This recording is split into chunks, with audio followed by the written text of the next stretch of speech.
Hallo, heute ist Montag, der 7. Juni 2021. Nachdem ich in den vergangenen Videos versucht habe zu zeigen, wie die Welt so aus der Perspektive der toxischen Maskulinität und der toxischen Weiblichkeit aussieht und wieso diese beiden Parteien wechselseitig eigentlich so sauer aufeinander sind, will ich heute nochmal eine Zusammenfassung machen. Mein Ziel ist es ja eigentlich zu versöhnen.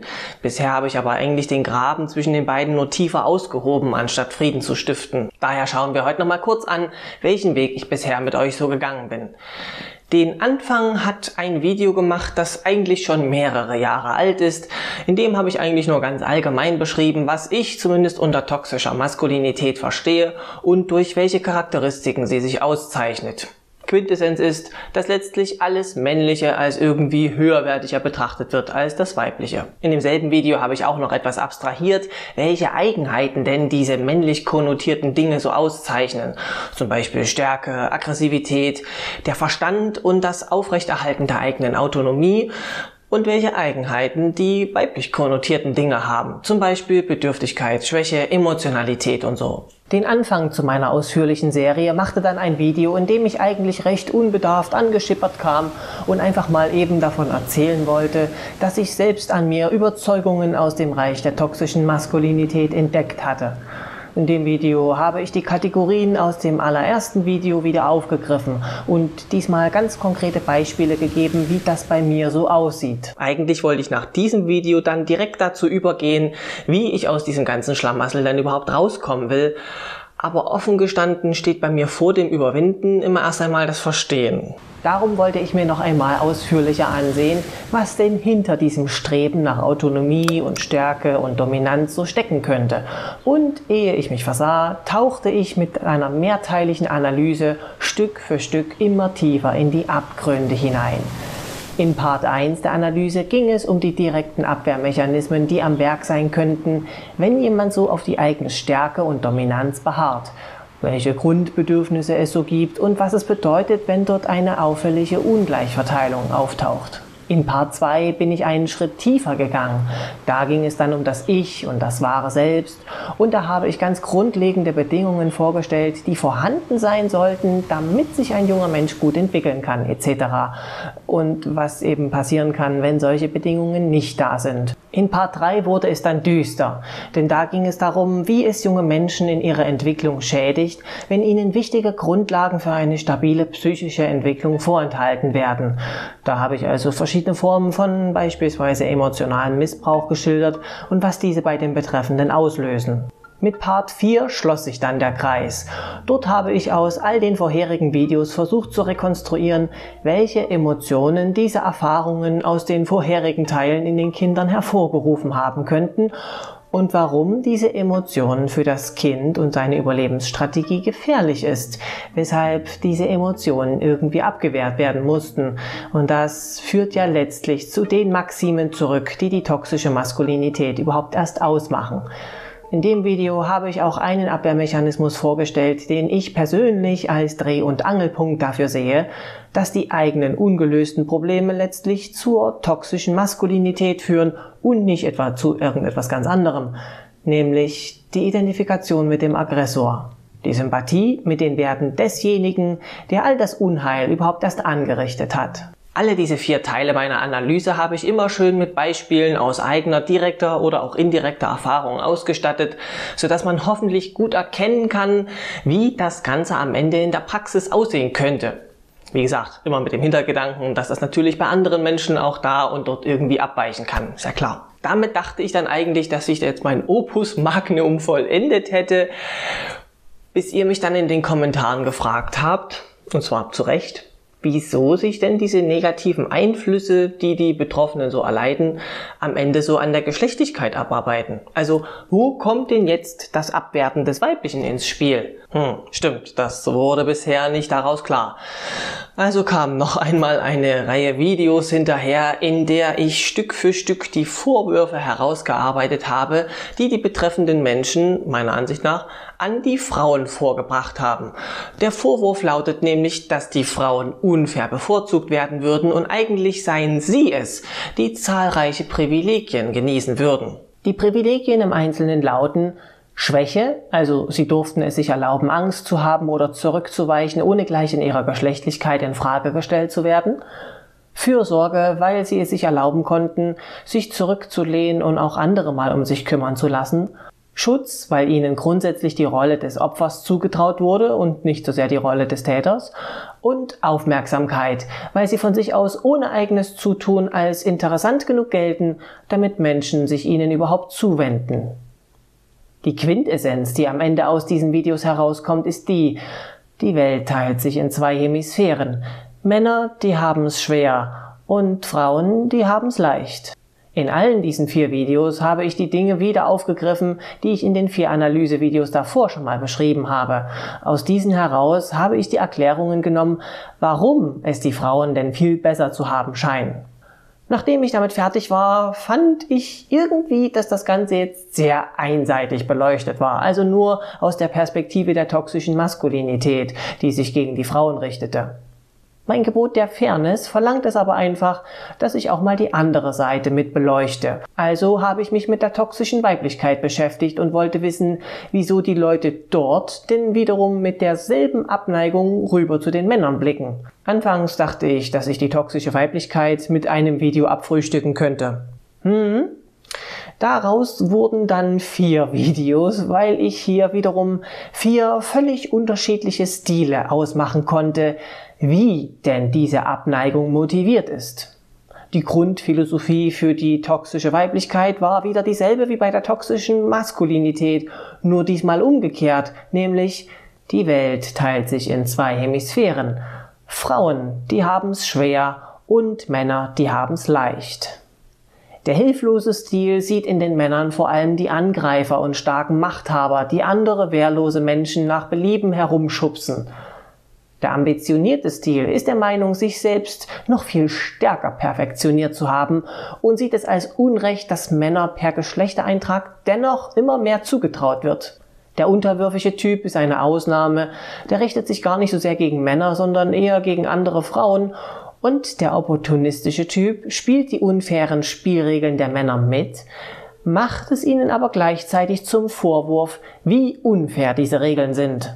Auch bei diesen Videos habe ich mich übrigens stets wieder zurückberufen auf die 4 Analyseteile vom Anfang, in denen ich ja die Abwehrmechanismen, Grundkonflikte, Bindungstheorie und solche theoretischen Grundlagen erläutert habe, auch wenn ich diese Analyseteile ursprünglich gemacht habe, um die Hintergründe der toxischen Maskulinität zu erklären. Diese Hintergründe selbst haben ja mit Geschlechtlichkeit gar nichts zu tun, sondern sind universell. Das gilt natürlich auch für die betreffenden Menschen selbst. Nur weil ich hier von Frauen und Männern und von toxischer Maskulinität und toxischer Weiblichkeit gesprochen habe, heißt das nicht, dass diese Kategorien sich streng nach Geschlecht teilen. In meinen Herleitungen beziehe ich mich oft auf sexistisch eingefärbte Erziehung von Kindern und gesellschaftlichen Vorurteilen. Daher macht es einigermaßen Sinn, dass Mädchen besonders leicht in die eine und Jungs in die andere Kategorie hineinfallen, aber Sozialgefüge sind nun einmal viel komplizierter als das. Auch Mädchen können mit strenger Hand erzogen und Jungs wie Puppen behandelt werden. Daher müssen natürlich längst nicht nur Männer toxisch-maskuline Ideale haben und umgekehrt. Fangen wir mal mit der ersten Gemeinsamkeit der beiden Seiten an. Die beiden haben Verletzungen erlitten und befinden sich als Folge dessen nun in einem auffälligen Ungleichgewicht. Die toxisch-maskuline Seite wurde in meinen scherenschnittartigen Beschreibungen nicht gerade mit viel Nachsicht behandelt, sondern vielmehr mit eiserner Strenge.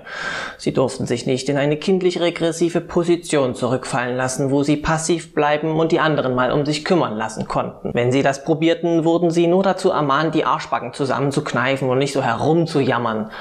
Sich zusammenzureißen wurde also irgendwann ihr Credo. Und wann immer es ihnen schlecht ging, rechneten sie irgendwann gar nicht mehr damit, dass jemand kommen und sich um sie kümmern würde. Sie kümmerten sich stattdessen selbst darum, dass es ihnen besser gehen würde und dass sie aus ihrem Übel wieder herauskommen konnten. Das ging am einfachsten, wenn sie die Dinge, die sie belasteten, irgendwie verdrängten oder sonst wie beiseite schoben. Etwas, was man nicht mehr wahrnimmt, kann einen auch nicht mehr belasten. Dadurch verloren sie zwar auch ein Stück weit den Kontakt zu all ihren Gefühlen, allerdings gelang es ihnen so, dass sie trotz all ihres Traumas weiterhin funktionieren konnten. Worin sie ihre Hoffnung legen, ist Autonomie und die Fähigkeit, sich in jeder Situation kühl pragmatisch aus der Misere herauszuarbeiten. Woran es ihnen mangelt? Die Erlaubnis, Schwäche zu zeigen, Schutz von anderen zu bekommen und dass sich überhaupt mal jemand um sie kümmert. Die toxisch weibliche Seite gibt's nun wie beschrieben in verschiedenen Geschmacksrichtungen. Die allgemeine Tendenz geht aber in die Richtung, dass diese Menschen von Anfang an gar nicht als richtige Menschen, sondern eher wie Puppen betrachtet wurden, die man von außen beliebig gestalten kann.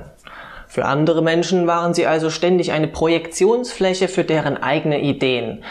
Von der Entwicklung einer eigenen Identität, die den anderen Menschen vielleicht sogar gegen den Strich ging, wurden sie ja regelrecht abgebracht. Sie sollten vielmehr das spielen, was andere für sie vorgesehen hatten. Dabei wurden sie andauernd wie in einem goldenen Käfig gehalten, in dem sie zwar behütet vor all dem Bösen und Gefährlichen blieben, aber auf diese Weise konnten sie auch gar nicht lernen, mit diesem Bösen oder Gefährlichen selbst fertig zu werden. Stattdessen blieben sie in stetiger Abhängigkeit zu den anderen. Wovon sie also mehr als genug haben, ist eine geradezu invasive Aufmerksamkeit von anderen, eine aufgedrängte Abhängigkeit und die schlichte Vorwegnahme, dass sie ja ohnehin zu schwach für die Welt wären. Was ihnen fehlt, ist Autonomie. Die Erlaubnis, etwas aus sich herauszuentwickeln, was anderen vielleicht gar nicht gefallen mag. Aus ihrer jeweiligen eigenen Position leiden also beide toxische Lager an einem Mangel von etwas und sehen, wie die Menschen in dem jeweils anderen Lager genau diese Sache im Überfluss haben. Daher wundert es nicht, wieso die verkürzte Annahme entsteht, na, die leben ja wie im 7. Himmel da drüben, da habe ich sehr viel schwerer. Ihr merkt schon, das wird jetzt wieder ein Bauchklatscher in die Klischee-Mottenkiste. Ich zeichne auch nur mal so ein paar ganz offensichtliche Erklärungen nach, die meines Erachtens nach so am leichtesten zu verstehen und zu erklären sind. Und natürlich bin ich auch kein Psychologe, ja, also all das muss natürlich nicht genauso funktionieren. Und letztlich basieren meine Herleitungen vor allem auf meiner eigenen Perspektive. Da kann es also schon sein, dass eine große Prise Katerschnurz in all dem drinsteckt, was ich hier so beschreibe. Abgesehen davon sind toxische Maskulinität und Weiblichkeit aber keine exklusiven Clubs, also Menschen können Anteile von beiden Seiten gemischt in sich haben. Und natürlich sind diese toxischen Überzeugungen an keine Geschlechter gebunden, hatte ich ja schon gesagt. Egal, weiter im Text. Auch eine Sache, in der sich beide Seiten ähnlicher sind, als es auf den ersten Blick scheint. Sie werden in bestimmte vordefinierte Rollen gezwungen. Gewissermaßen werden sie dazu genötigt, ständig ein falsches Selbst zu zeigen. Auf der Seite der toxischen Maskulinität habe ich ja schon ein soziales Umfeld beschrieben, das besonders streng auftritt. Dass das Kind also schon für kleine Regelverstöße unverhältnismäßig hart bestraft wird. Gleichzeitig werden die Kinder für die Bedürfnisse der erwachsenen Bezugspersonen missbraucht. Was sich in ihm selbst tief drin eigentlich verbirgt, hat in diesem Umfeld überhaupt keine Chance, sich zu entwickeln, weil schon von Anfang an die strenge Hand der Bezugspersonen korrigierend eingegriffen hat. Auf der Seite der toxischen Weiblichkeit habe ich die Situation beschrieben, dass die Kinder wie ein Abziehbild der Ideen anderer behandelt werden. Was von ihren wechselnden Gegenüber auf sie drauf projiziert wird, hat mit ihnen selbst gar nichts zu tun. Ein eigenes, vielleicht sogar völlig abweichendes Innenleben wird ihnen von ihrem Umfeld ja gar nicht zugestanden und so bleibt das viele Interesse an ihnen dennoch völlig wertlos. Diese anderen Menschen helfen ihnen nicht dabei, sich selbst überhaupt zu erkennen. Stattdessen werden die Kinder dazu animiert, Rollen zu spielen, die die anderen für sie erdacht haben. Also auch hier fehlt beiden Seiten der Kontakt zu ihrem eigenen inneren Wesen. Dieses zu entwickeln, davon werden sie aktiv abgehalten, jede Seite auf ihre Weise. Der nächste Punkt ergibt sich ein Stück weit aus dem Punkt davor. Das wahre Selbst ist ja offenbar in beiden Fällen der Toxizität nicht gerade erwünscht. Was stattdessen erwünscht ist, ist das Erfüllen verschiedener Anforderungen, die von außen, aber teilweise auch von den betreffenden Menschen selbst aufgestellt werden. Im Falle der toxischen Maskulinität hat das Kind von Anfang an gelernt, dass Herumjammern schlecht ist und dass es vielmehr stark und selbstständig agieren sollte. Da es diese Ideale ja schließlich auch für sich selbst übernommen hat, muss es fortan ständig daran arbeiten, auch wirklich so tough zu sein. Jegliche Bedürftigkeit, jede Forderung an das Umfeld, sich auch mal um sie zu kümmern, jeden Egoismus muss es niederringen. Es muss sich sozusagen in eine eierlegende Wollmilchsau verwandeln, die noch nicht einmal gefüttert werden muss. Eine wahre Oase für alle Mitmenschen, während es selbst allerdings gar nichts zurückbekommt. Diejenigen auf der Seite der toxischen Weiblichkeit hingegen haben von Kindesbeinen an vielfältige Erwartungen der vielfältigen Betrachter zu erfüllen.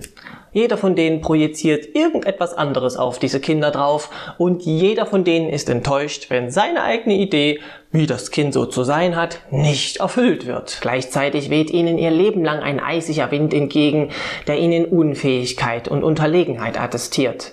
Sie müssen also überragend sein, um lediglich als mittelmäßig kompetent wahrgenommen zu werden. Ansonsten wird das Vorurteil über sie ja wieder bestätigt und sie purzeln sofort wieder zurück in ihren goldenen Käfig, in dem sie von anderen in Abhängigkeit gehalten werden. Beide haben also diese Grundannahme eingeimpft bekommen, nämlich, dass sie nicht gut genug sind. Sie müssen an sich arbeiten, sie müssen sich für andere verbiegen, damit sie richtig sind. Was in den vergangenen Videos immer wieder auftauchte, das ist so eine wechselseitige Wut der beiden Lager aufeinander.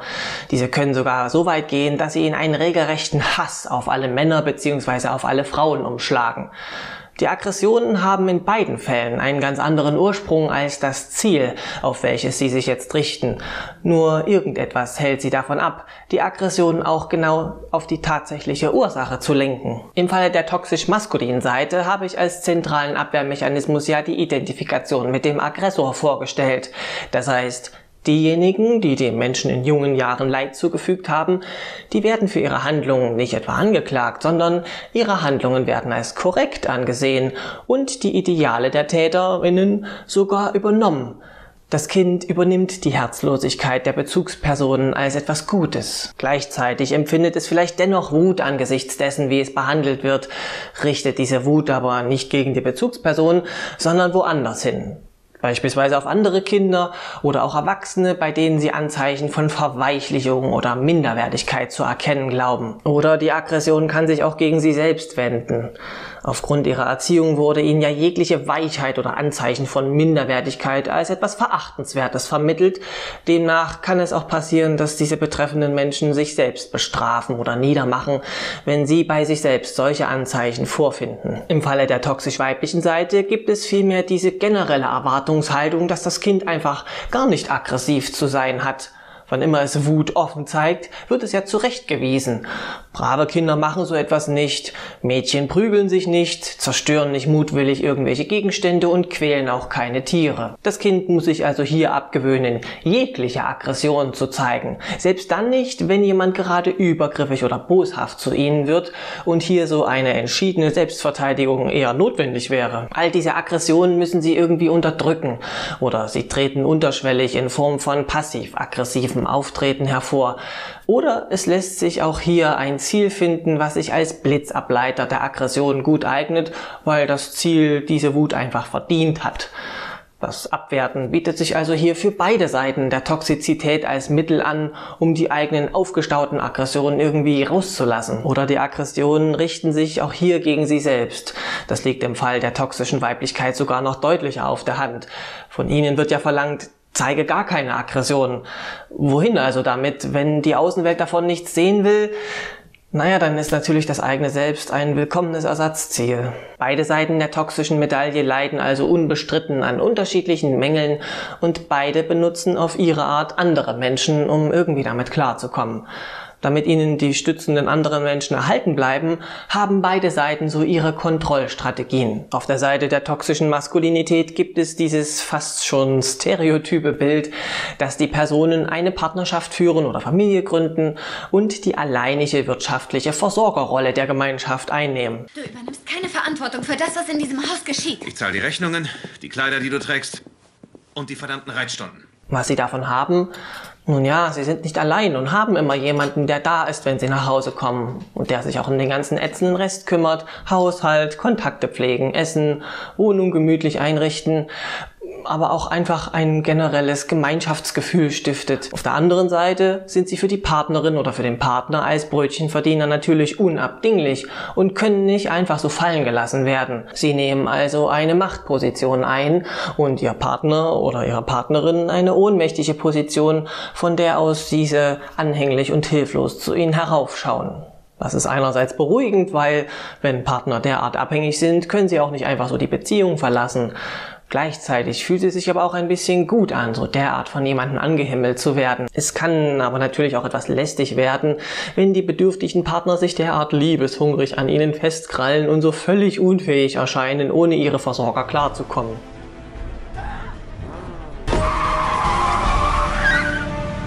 You're not leaving me. You're not leaving me! Wobei das, wofür die toxisch maskulinen Menschen ihre Partner letztlich gering schätzen, diese Unterlegenheit und Schwäche und Unfähigkeit, das sind letztlich Eigenheiten, die sie den Partnern vorher selbst aufgedrängt haben, eben um sich ihre Treue zu versichern. Obwohl es also so aussieht, als würden sie den hilflosen Partnern völlig selbstlos überhaupt erst das Leben ermöglichen, brauchen sie dieses Abhängigkeitsverhältnis genauso, denn sie stillen damit bei sich selbst auch ein Bedürfnis. Was machen wir hier, Bob? Die Bevölkerung beschützen. Wollen die das überhaupt? Brauchst du etwa eine Einladung? Ich möchte eine. Ja. Feuer im Stadtzentrum. Ein Feuer. Hier in der Nähe. Yeah, baby! Die werden uns erwischen. Eigentlich könnten die Partner auch sehr gut allein zurechtkommen, wenn sie denn die Gelegenheit dazu bekommen würden oder sie sich diese Freiheit einfach mal einfordern würden. Gib mal her, ich mach das schon. Vielleicht lässt du mich mal irgendwas alleine machen. Bitte sehr, bitte sehr. Umgekehrt wird auf der toxisch-weiblichen Seite auch ein Bedürfnis gestillt, wenn diese sich in einer Beziehung in eine völlig abhängige Position begeben. Ich brauche dich so. Ich brauche dich so sehr. Sie tun dann alles, um von ihren Partnern nicht verstoßen zu werden.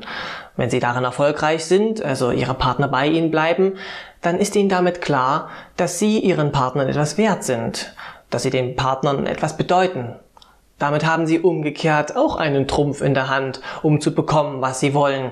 Nur holen sie sich das, was sie wollen, eben nicht selbst, sondern lassen sich diesen Wunsch eher indirekt erfüllen. Du kriegst immer alles, was du willst, stimmt's? Naja, ich hab dich. Das ist alles, was ich wollte. Können wir mal die Park Avenue rauffahren? Nein, ich muss gleich noch zu einem Kunden. Ach was, das wird nicht lang dauern. Während die Partner also die wirtschaftliche Versorgung der Gemeinschaft sicherstellen, übernehmen die Menschen aus der toxisch-weiblichen Ecke eher administrative Aufgaben im Haushalt, von denen die Partner eben nicht die geringste Ahnung haben. Diese würden ansonsten jeden Geburtstag der Familie und des Freundeskreises verbummeln, immer nur Dosenravioli essen, die Wohnung sähe aus wie eine Räuberhöhle und das Paar hätte bald keine Freunde mehr. Dass diese Partner so völlig unwillig oder unfähig erscheinen, solch grundlegende Aufgaben zu übernehmen, machen die Menschen aus der toxisch-weiblichen Perspektive wiederum auch überheblich. Für sie sieht es fast so aus, als müssten sie ihre Partner geradezu bemuttern, obwohl auch diese Inkompetenz von ihnen selbst ganz gezielt herbeigeführt worden ist, um bei ihnen ein Bedürfnis zu stillen. Nun gib mir das her, setz dich ins Wohnzimmer und mach bitte mal nichts. Das, wofür diese Menschen ihre Partner gering schätzen, dient also auch in diesem Fall dazu, um ihre Partner zu kontrollieren, um sicherzustellen, dass diese sie nicht einfach verlassen. Klingt das nicht irgendwie vertraut? Ja, das klingt fast so, als ob die ursächlichen Ängste bei beiden paradoxerweise irgendwie sehr ähnlich gelagert sind, oder? Und zum ersten Mal seit langer Zeit bin ich auf mich allein gestellt.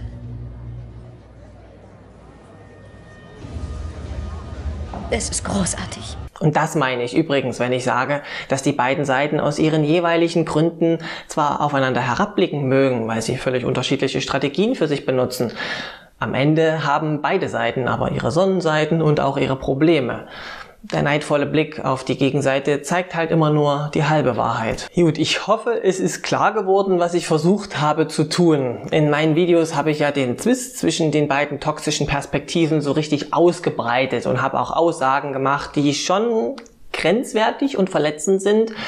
Auch wenn es mir mittelfristig darum geht, diese Zwistigkeiten zu überwinden, will ich das tun, indem ich die jeweilige Seite erst einmal versuche, so gut wie möglich zu verstehen. Letztlich kann der Zwist ja nur überwunden werden, indem die Beteiligten ihre Verletzungen erkennen und verarzten. Dazu muss die Verletzung aber auch schonungslos freigelegt werden, auch wenn es dabei blutet oder irgendwie unappetitlich aussieht. Vielleicht stellen die betreffenden Menschen bei diesem Unterfangen ja fest, dass genau diejenigen, denen sie es am wenigsten zugetraut hätten, sie doch am besten verstehen können. Wenn Menschen denken, dass du stirbst, hören sie dir richtig zu, anstatt nur Drauf zu warten, dass sie dran sind mit Reden. Ja. Damit lasse ich das Thema nun auch endlich mal ruhen. Ich möchte nämlich endlich mal rüberkommen zu dem eigentlichen Heilungsprozess. Aber wie gesagt, heilungsbedürftig sind auch wirklich nur die Dinge, die ein Leiden nach sich ziehen. Wer vielleicht einfach nur seine Unabhängigkeit gern hat, der muss sich deswegen noch lange nicht in Behandlung begeben. Aber ich selbst bin halt in Therapie, wie schon im ersten Video angesprochen, und die Erkenntnisse daraus, die möchte ich auch so gut es geht mit euch irgendwie teilen. Daher beginnt nun endlich das nächste Kapitel. Ich hoffe, ihr fandet das hier irgendwie spannend und dann bis zum nächsten Mal mit entgiftenden Grüßen. Euer Kater Schnurz. Like what's up? I'm gone now. Feeling good, feeling great. I'm a dawn now. Like bye bye. I'm set free. Not on my mind, no lie. You're just a bad memory.